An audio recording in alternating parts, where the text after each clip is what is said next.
কাল ছিল আমার মেয়ের 16তম জন্মদিন, আর সেই উপলক্ষে ওর সবচেয়ে ফেভারিট চিংড়ি মাছের বানিয়েছিলাম সুইট অ্যান্ড সাওয়ার প্রন। আর তার সাথে ছিল চিকেন ফ্রাইড রাইস, আর তার সাথে 5 রকম ভাজা তো ছিল, সেটা আর আমি অবশ্যই দেখাইনি। কিন্তু আজকে সুইট অ্যান্ড সাওয়ার যে প্রনটা বানিয়েছিলাম, একদম একটা ইউনিক আর অন্য রকম একটা হেলদি রেসিপি। আর প্রন খেতে তো আমরা সকলেই ভালোবাসি, তাই এরকম একটা নতুন ধরনের যদি ডিশ বানিয়ে নেওয়া যায় তাহলে তো মন্দ হয় না। চলুন শুরু করা যাক। আর ফ্রাইড রাইস একদম ঝরঝরে কীভাবে হয়েছিল তার টিপস অ্যান্ড ট্রিক্স আমি অবশ্যই আপনাদের বলে দেবো। ফ্রাইড রাইস বানানোর জন্য প্রথমে বাসমতি চাল সেদ্ধ করতে বসিয়ে দিয়েছি, তাতে দিয়ে দিলাম আন্দাজ মতো নুন আর রিফাইন্ড অয়েল। এরপর আমি সবজি কেটে নেব। প্রথমে এটা আমি প্রনের জন্য কি কি নিয়েছি আগে বলে দিই। এখানে আমি ডিফারেন্ট কালারের বেল পেপার নিয়েছি, রেড, ইয়েলো আর গ্রিন। আর নিয়েছি বেবি কর্ন, রসুন আর পেঁয়াজ। আর দেখুন নিয়েছি এখানে প্রন, এটা আমি ঠান্ডা জলে ভিজিয়ে রেখেছি। আমি এখানে ফ্রোজেন চিংড়ি ব্যবহার করেছি, এখানে ফ্রেশ চিংড়ি আমি পাই না। আইপির যে ফ্রেশ প্রন পাওয়া যায় মিডিয়াম সাইজের, এটাই আমি নিয়েছি। আর এটাকে কিন্তু অবশ্যই ঠান্ডা জলে ভিজিয়ে রাখবে। এবার আমি কয়েকটা সবজি নিয়েছি যেটা আমি ফ্রাইড রাইসের জন্য ব্যবহার করব। এবার প্রথমে আমি বেল পেপারগুলো কেমন করে কাটতে হবে সেটা দেখিয়ে দিই।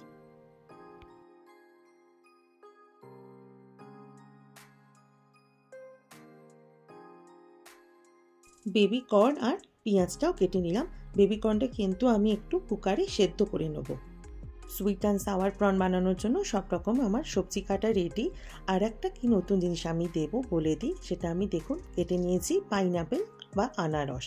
এটাকেও আমি এরকম ছোটো ছোটো কিউব করে করে কেটে নিয়েছি।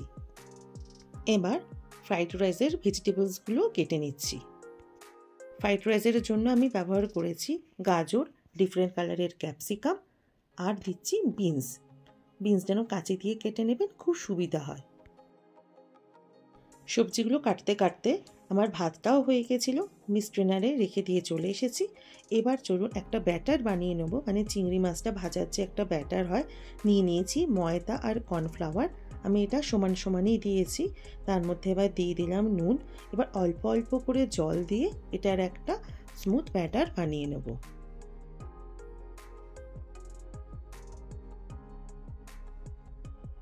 দিয়ে দিলাম ফ্রেশ গোলমরিচের গুঁড়ো, আমি পাউডার কিনে রাখি না, যখন যেরকম দরকার হয় মিক্সিতে গুঁড়ো করে নিই। চলুন, আমার একদম স্মুথ ব্যাটার রেডি। প্রনটা যেহেতু ফ্রোজেন ছিল এই জন্য আমি কিছুক্ষণ স্ট্রেনারে রেখে দিয়েছিলাম, নাহলে একটু বেশি জল জল হয়ে যায়। এরপরে যদি পাতলা মনে হয় অবশ্যই এর ভেতরে কর্নফ্লাওয়ার বা ময়দা মিশিয়ে দেবেন। এরমভাবে কোটিং করে নিয়ে আমি 10 থেকে 15 মিনিট রেখে দিয়েছিলাম। এবার কড়াইতে দিয়ে দিয়েছি রিফাইন্ড অয়েল, তাতে দিয়েছি অল্প একটু নুন। তাহলে কড়াইতে কোনো পকোড়া ভাজতে গেলে এরকম নুন দিলে আটকে যায় না। আমি চিংড়ির পকোড়া বা চিকেন পকোড়া সব কিছু করতে গেলে একটু নুন দিয়ে দিই। এবার দেখুন একটু প্লেটে ময়দা নিয়ে তার উপরে এরকমভাবে মাখিয়ে মাখিয়ে নিয়ে চিংড়িগুলোকে ভেজে নেব।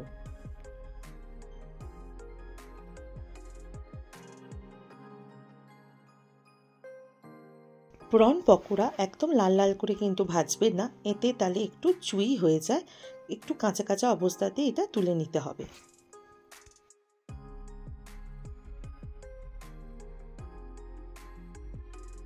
দেখুন আমি কিন্তু খুব কড়া করে ভাজিনি। এবার এই অবস্থাতে প্রনগুলো তুলে নেব।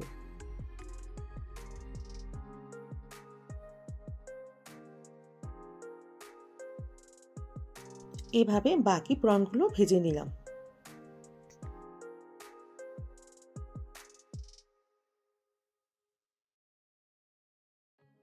প্রনগুলো ভাজার পর এক্সট্রা অয়েল তুলে রেখে যতটা পরিমাণ দরকার, আমি কিন্তু খুব বেশি অয়েল দিইনি, দিয়ে তার মধ্যে দিয়ে দিলাম কুচি কুচি করে কাটা রসুন আর শুকনো লঙ্কা।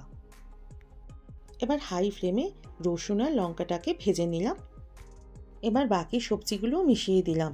এই সময় কিন্তু পুরো ভাজাটা করতে হবে একদম হাই ফ্লেমে, যেন ক্রাঞ্চি ভাবটা সম্পূর্ণ থাকে।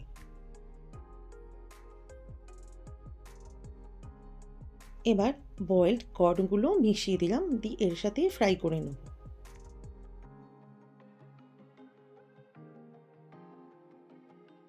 ভাজা তো কমপ্লিট হয়ে গেল। এবার গ্যাসের আঁচটা কমিয়ে দিয়ে দিয়ে দিলাম টমেটো কেচাপ, আর দিলাম 2 চামচ পরিমাণ ভিনিগার।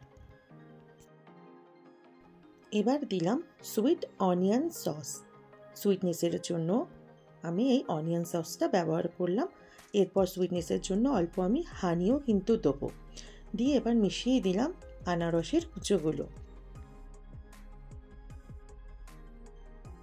দিয়ে গ্যাসটা অন করে হাই ফ্লেমে আবার ভাজা ভাজা করে নিলাম। দিয়ে দিলাম আন্দাজ মতো নুন। এবার প্রনগুলো মিশিয়ে দিয়ে নাড়াচাড়া করে দিলাম।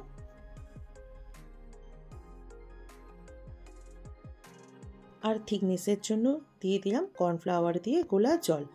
2 চামচ কর্নফ্লাওয়ার নিয়ে হালকা একটু গরম জলে গুলে নিয়ে মিশিয়ে নিলাম। এতে গ্রেভিটা একটু থকথকে হয়। এবার আন্দাজ মতো একটু গরম জল দিয়ে দেবো, যেরকম আপনারা গ্রেভি চান সেইভাবে করে নিতে পারেন। লাস্টে একটু গোলমরিচের গুঁড়ো আর 2-3 চামচ হানি ছড়িয়ে বন্ধ করে দিন। ব্যাস তৈরি হয়ে গেল সুইট অ্যান্ড সাওয়ার প্রন। এবার এটাকে একটা সার্ভিং বাউলে তুলে নিলাম।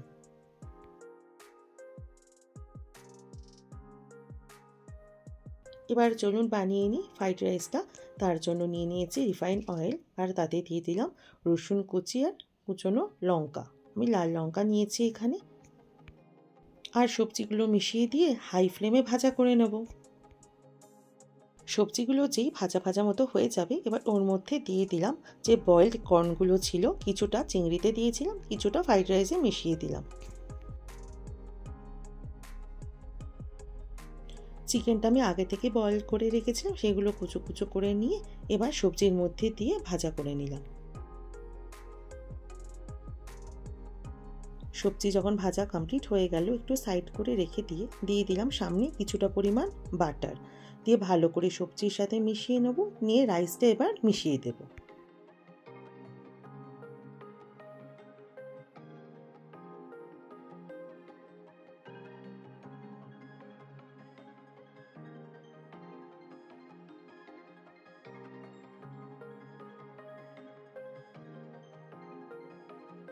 রাইসটা দেওয়ার পর তার ভেতরে দিয়ে দিলাম 4 চামচ পরিমাণ সয়া সস, আন্দাজ মতো নুন দিলাম, আর দিলাম 3 থেকে 4 চামচ গোলমরিচের পাউডার। গ্যাসের ফ্লেমটা হাই করে বড় একটা কিছু ছান্তার মতো বা হাতা দিয়ে নাড়াচাড়া করে নিয়ে তারপর যদি কিছুটা ভাত বেঁচে থাকে এই সময় মিশিয়ে দিয়ে সব কিছুকে নাড়াচাড়া করে নেব। চিকেন ফ্রাইড রাইস তো একদম তৈরি হয়ে গেল। আর কত ঝরঝরে হলো না, আপনারা দেখেই বুঝতে পারছেন। এই সেমভাবে আপনারা পনির দিয়ে বা এগ ফ্রাইড রাইস বানিয়ে নিতে পারেন। একটু তেল দিয়ে আর নুন দিয়ে রাইসটা সেদ্ধ করে নেবেন। এবার সার্ভিং বাউলে তুলে নিই আর আমার মেয়েকে সার্ভ করে দেবো। কেমন হয়েছে অবশ্যই জানাবেন। তাহলে আর দেরি না করে চটপট বানিয়ে নিন। যদি একটু থাকে চিংড়ি মাছ, বানিয়ে নেবেন এরকম সেমভাবে sweet and sour prawn. Different কালারের যদি ক্যাপসিকাম না পান, অনলি গ্রিন দিয়েও বানিয়ে নিতে পারেন। আর তার সাথে ফ্রাইড রাইস, চাউমিন যে কোনো কিছু দিয়ে আপনারা খেতে পারেন। এরকম নতুন নতুন রেসিপি দেখার জন্য অবশ্যই মৌয়ের রান্নাঘর ডায়েরি সাবস্ক্রাইব করে নিন। তাহলে খুব হেলদি আর নানা ধরনের নতুন নতুন ডিশ আপনারা শিখতে পারবেন। দেখা হবে আর একটা নতুন রেসিপি নিয়ে। ধন্যবাদ, ভালো থাকবেন।